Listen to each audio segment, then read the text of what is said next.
Hi, everyone. Thanks for joining me today. I always have to forget where I had the microphone up ahead. I move it from time to time as I'm working, um, or like I'm painting the room, so I have to move it more than usual, and needed to get it above me for better sound. I just felt the need to use the smudge sticks this morning as I tune into the energy here for the week, that for the lunar energy especially, but you can't separate just the lunar from all the other astrological energies. And I just wanted to remind you that as I talk about some of these energies that we'll feel this week, that you might feel the tension within you or guiding you one way or the other.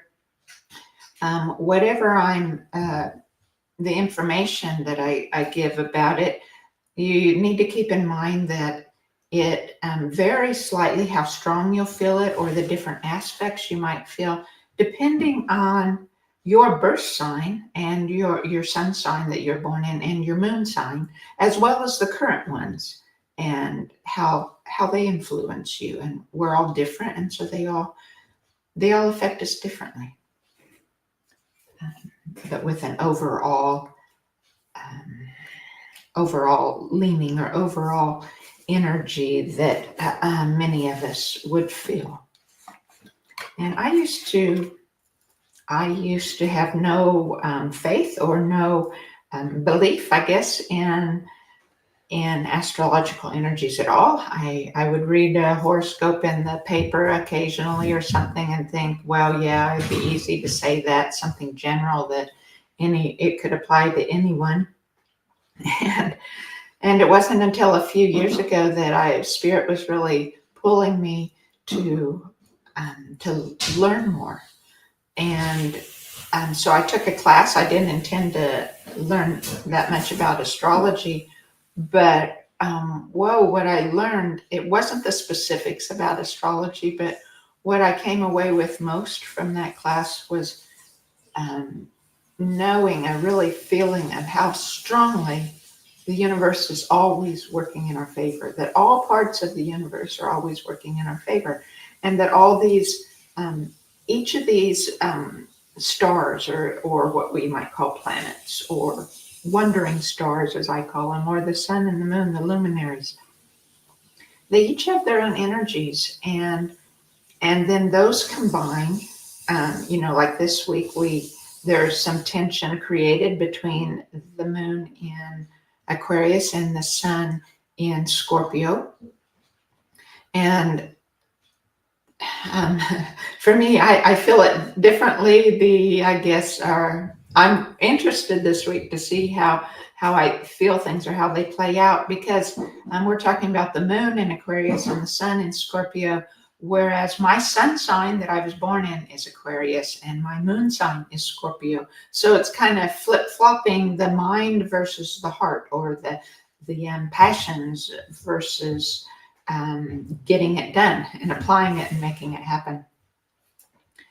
And so, like I said, all these vary for each of us. So it's just things to think about as you listen, but also as you go through your week. And to just, when you feel these tensions rising, you don't know a reason for it, or if you feel sudden guidance one way or another, and you don't know why, it's very likely the star energies, or these luminary sky clock energies that I call them, that tell the time for us, that track our time. And so just keep those in mind. And if those things are happening and you're feeling, especially we notice it when things are harder, make our life seem to feel more difficult, and it's easy to get frustrated. And why is this all happening? And then it's probably the star energies this week. And then to listen and say, okay, well, how can I work with you instead of against you? And because they're working in our favor. They don't always feel like it, but they're always working in our favor. And so to say, pause and say, how can I work with you instead of against you? And so today I wanted to talk a little bit about I'll read what moonreading.com says. And this week, a confident first quarter moon in Aquarius rises on October 29th, bringing a surge of progress. So that would be tomorrow, bringing a surge of progress, clarity, and inner conviction to your life. In Aquarius, the sign of innovation and higher ideals, you are encouraged to choose how you spend your free time with intention. Ask yourself which activities truly light you up and which commitments drain your spark. And ask yourself, how can I attract people who share my sense of vision and purpose? How can I put time and energy toward my passions and bring genuine fulfillment rather than just temporary satisfaction? And I'll add to that, or the feeling of doing it because I should have, or I could have, would have, all those things that often drive us to make choices instead of feeling into what fuels that passion that only we can offer to the world. And so, yes, this first quarter moon, as they call it, is October 29th. And so that would be about 12:30 p.m. Eastern Daylight Time. And so for me, I'm in Central Time, so that would be 11:20 a.m. And so they talk some about, this is from another source, they talk about that tension that develops between Scorpio's deep transformative flow of water energy and Aquarius's being more innovative and slightly more detached air energy. And so these together urging action on taking intentions that were set on the new moon last week.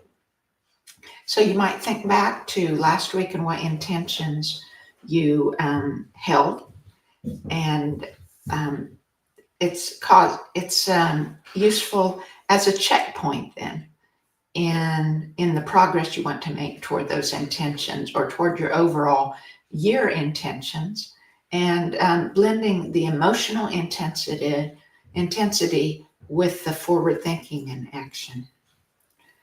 And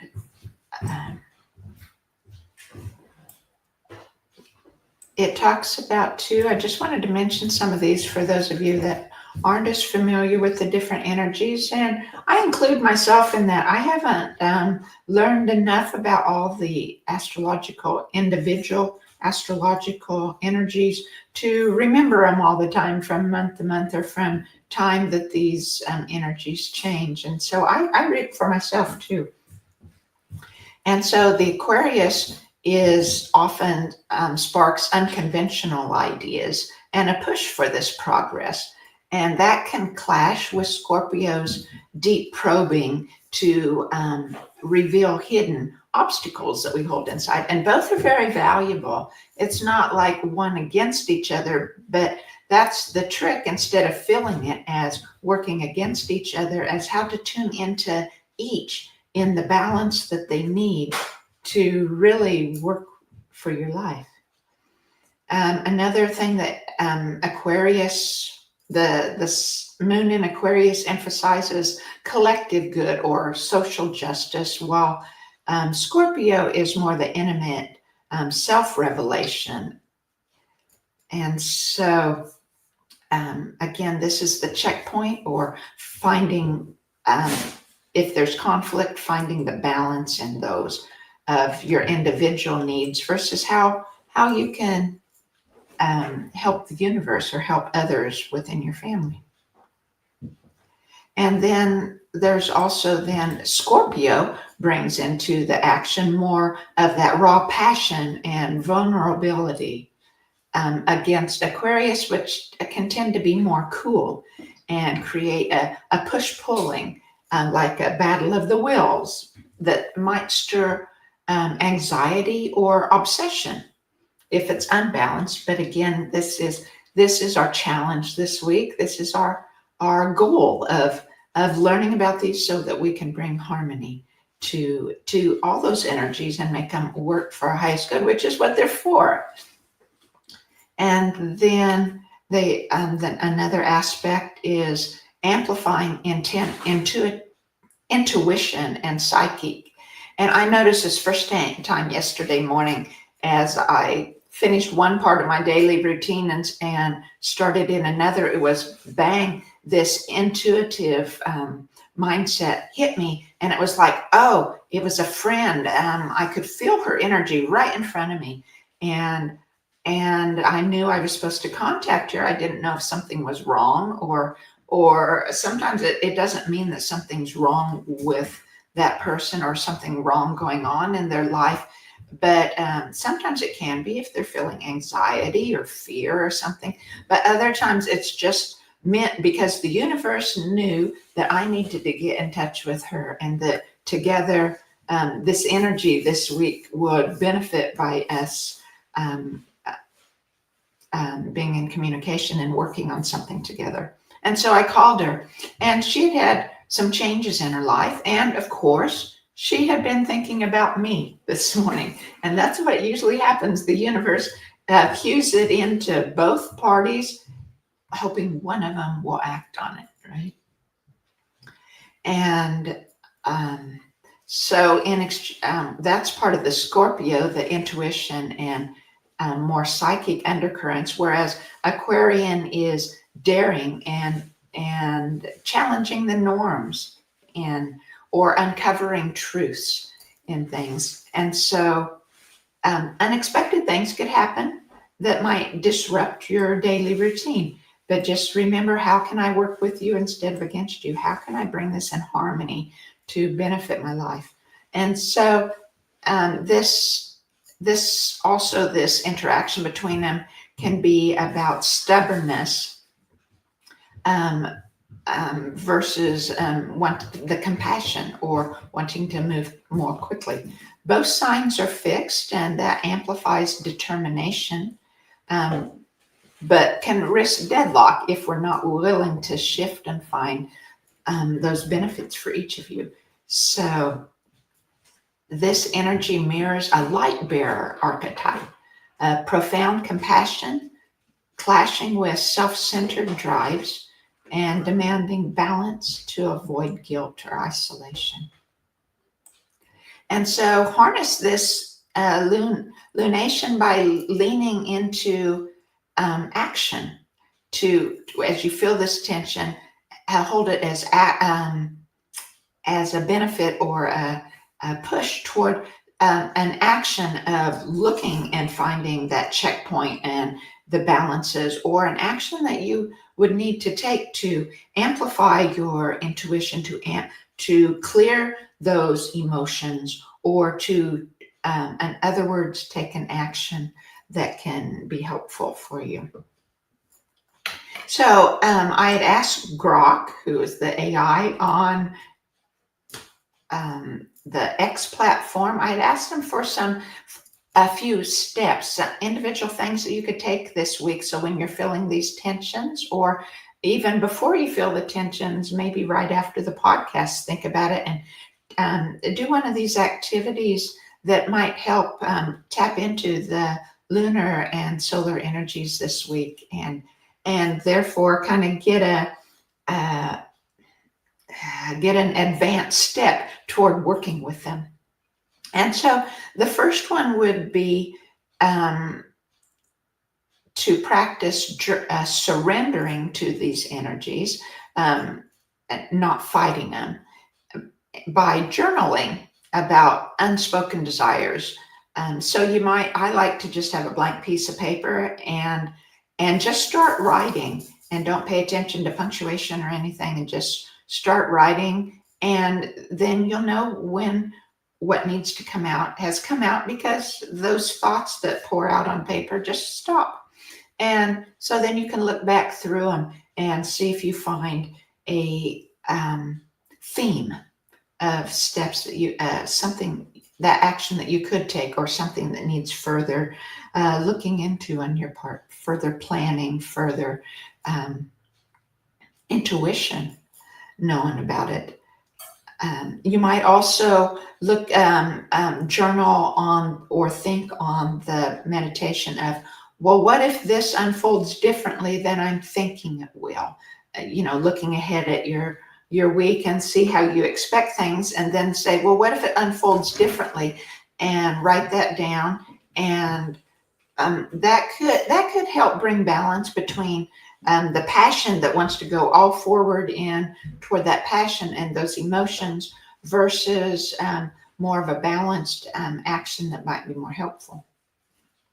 So another thing, that if you feel the spark of intensity and it's climbing, is to take a piece of paper or a whiteboard or whatever, and list the pros and cons of a goal that you've been working on, that has become stalled, or that you haven't worked on for a while. And think of the pros and cons toward that goal, or maybe discuss it in a group of your friends or peers, a discussion that might bring a new perspective.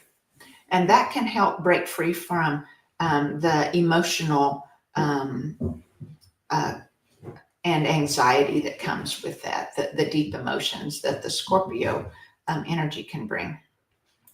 The other thing is to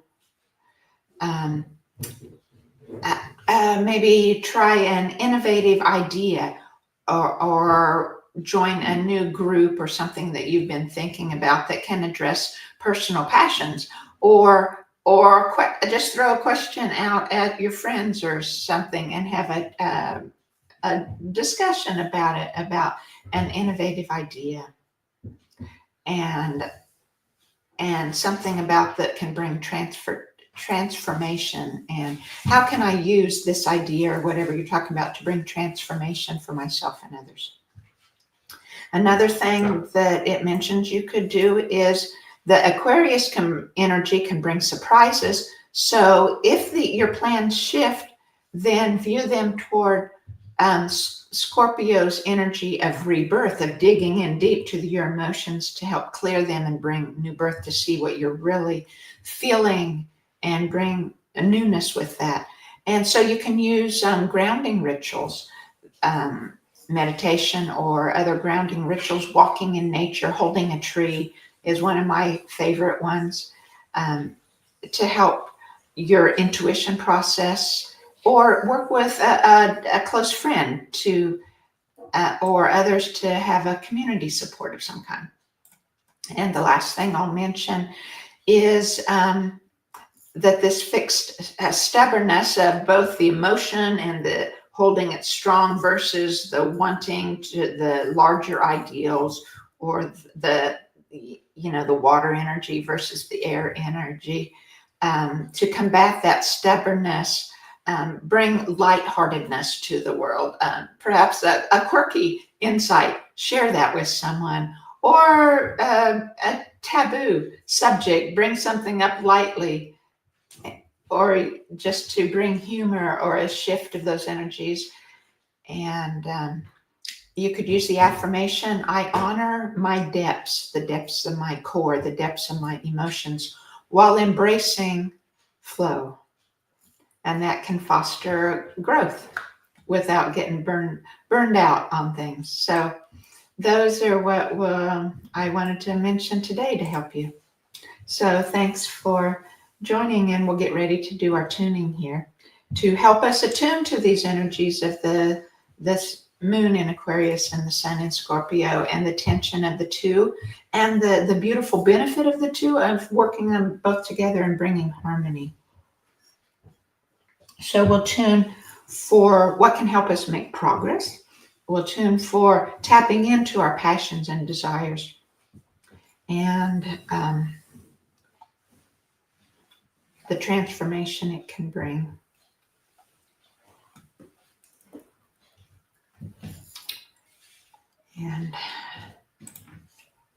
And other ideals that can help with this. as the universe works for our highest good. And I'm going to start with the 222 hertz.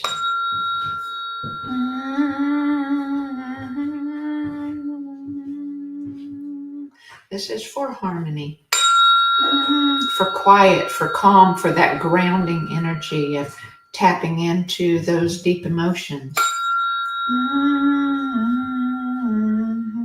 of grounding before you take an action that you feel pushed to do. Just as like a second opinion, tapping into, ask your spirit, is this really for my good? Or is it just my mind that's pushing that?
The O sound is solar plexus energy.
Holiday Shiakai and a money on a holiday Shiakai and a money on a holiday Shiakai and a money holiday.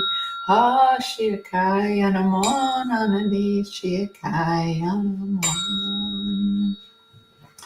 My chanting or singing, I feel it's an ancient language, perhaps from one of my ancestors, perhaps just from the spirit that brings, and it helps to clear the energy. It helps to tap into the emotion that is being felt in the field.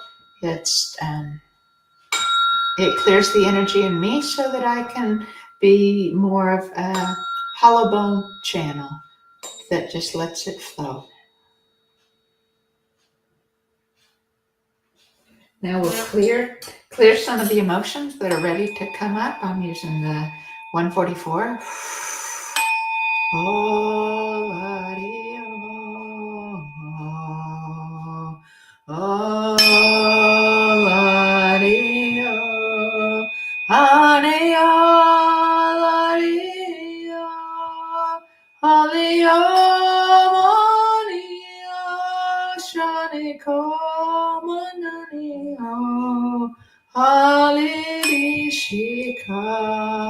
Hanamani ani haladio Shanakaya namani haladi shikaya namani haladi shikaya namani haladi naman haladi akashamani halamani naman halamani shakaya haladi shika yanamani aniyan holamani aniyan hoshika yanamani ani holadi shika yanamani holadi shika yamani holadi shika hanini kayamani mani holadi shika Halamani ani ana mani ana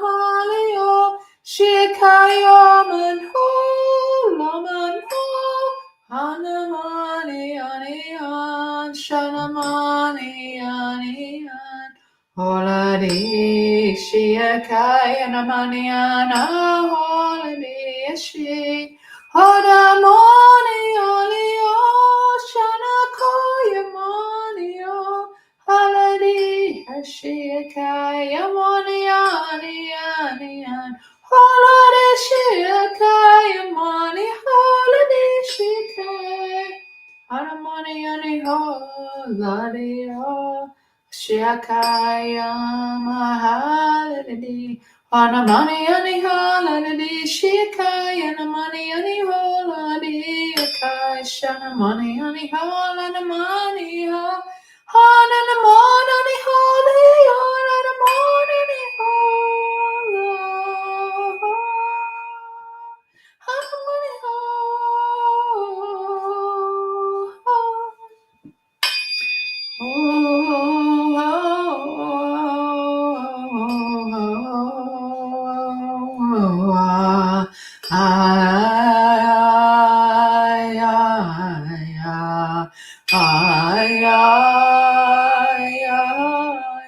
Working in heart energy now.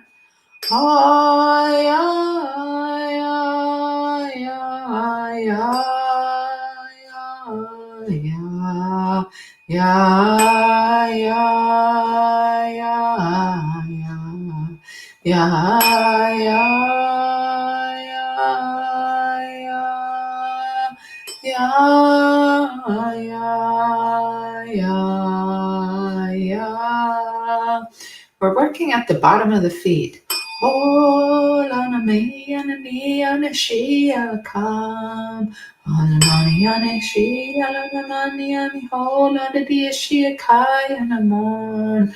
Adi she kai a moon. Anani and hold. Now clearing that out. Kalaming la da de shika yamanani ho la de di shika yanamonani ho la de ha de ya shika yanamon ha anamoni yani ho la de di shika yanamoni yani ho la de di shika anamoni ho la de di shika yanamon ani ho la de di shika yanamon Hana ho hana de shikai yanamon honey hum.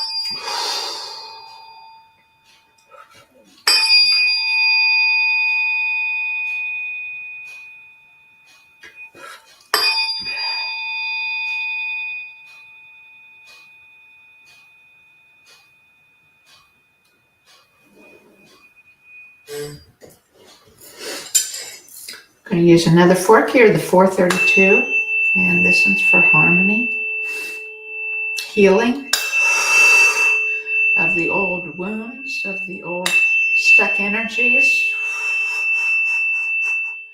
bringing harmony, perhaps healing for the tension that you might feel this week, and helping you to really tap into those as to find that harmony that this frequency brings.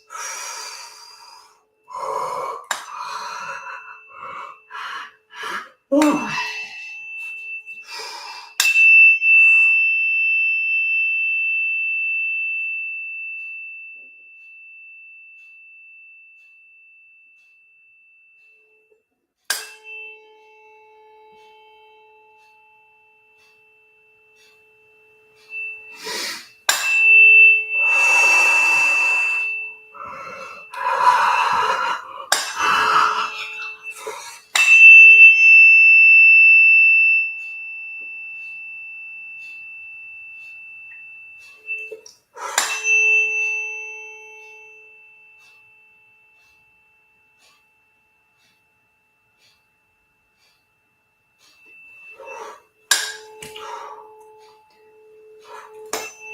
Now we're going to apply the healing to ancestral wounds. I feel there's a lot of them right now.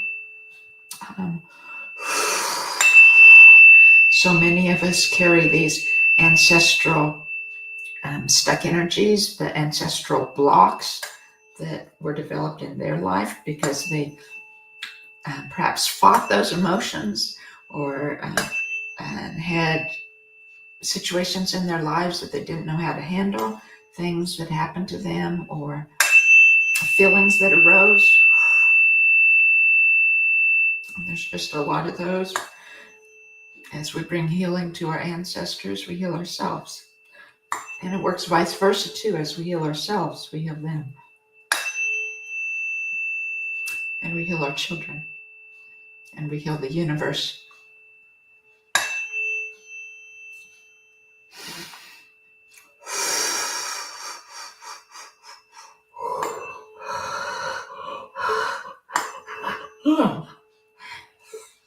Anytime during a tuning that you find yourself yawning, hiccuping, burping, coughing, sneezing, twitching, it's energy clearing in your body, in your biofield. Let it flow. If you feel like getting up and dancing around, do it. It may be what's needed. And I feel the need to mention this so that maybe there's someone listening that this will be helpful for whenever you're watching this at any time. And before I go to this, I just wanted to say that just because it's not this week when you're listening, if it's another week, you can tap into those energies, into the astrological energies, because those stars and luminaries always have those energies. And so you can call on them for your help. And so it doesn't matter when you listen, you can benefit from it. But I feel at one point I was trading some biofield sessions for belly dancing lessons. And I didn't want to be a belly dancer, but I just felt kind of driven, or that pull inside, that there was something in that I needed to learn. And what made sense to me, what I saw from my perspective, I don't know if anyone else has ever seen this about belly dancing or not before, is that it's a wonderful way of shifting those energies. There's movements of the head, and then the shoulders, and then back and forth, and then there's the waist, and then there's the hips and the lower legs. And you can send it, if you have some emotion that you're feeling in your neck, you can drop it down into the earth through those movements in synchronicity, and one right after the other. Or if it's in your gut and it just doesn't want to go down, then work it up. Work those movements of your body up, so that the energy that's ready, that has shown, it's shown because it's ready to clear. So work it up and out. So I thought that was a wonderful thing to learn. Something very unexpected. I didn't expect that at all. And I used it for quite a while. I haven't used it for a while now, but once I learned it, I used it a lot, and it was very helpful. And so, again, we're still clearing ancestral energies.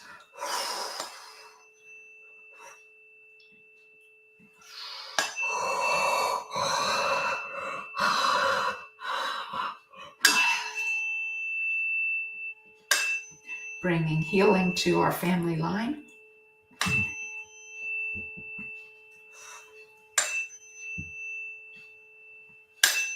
From the beginning of our family line to our children's children's children. And this work of intention and sound doesn't just stick to blood relatives. You might be adopted, or you might not have children, and that's perfectly great. However it's working in your life, right? However your life is playing out. But if you don't have the children, there are people maybe that you're meant to mentor. Or maybe if your grandmother died, someone else in your life is filling that position and holding that grandparent position or parent position in your heart. And those energies clear. It also can clear for close friends. If you're close enough to be considered sisters or brothers.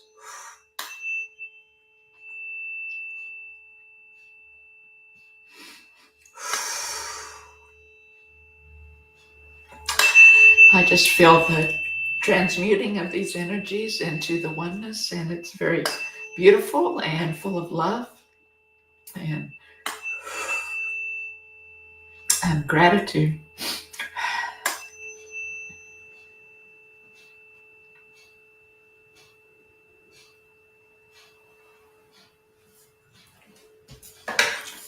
And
Just doing some figure eights here to bring coordination and communication in your energy systems. And now hold an intention, and I will amplify that intention as I zip up your energy from foot to crown and connect your ascending flow with the joy of those in the oneness.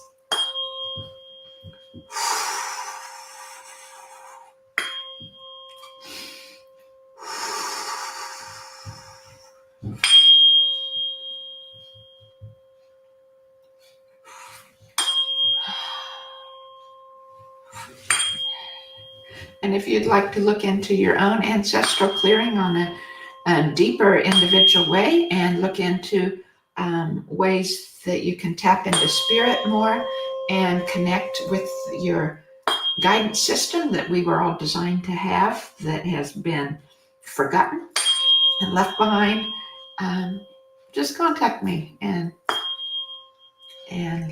let's work on those and make your life and your families and the universe a happier place.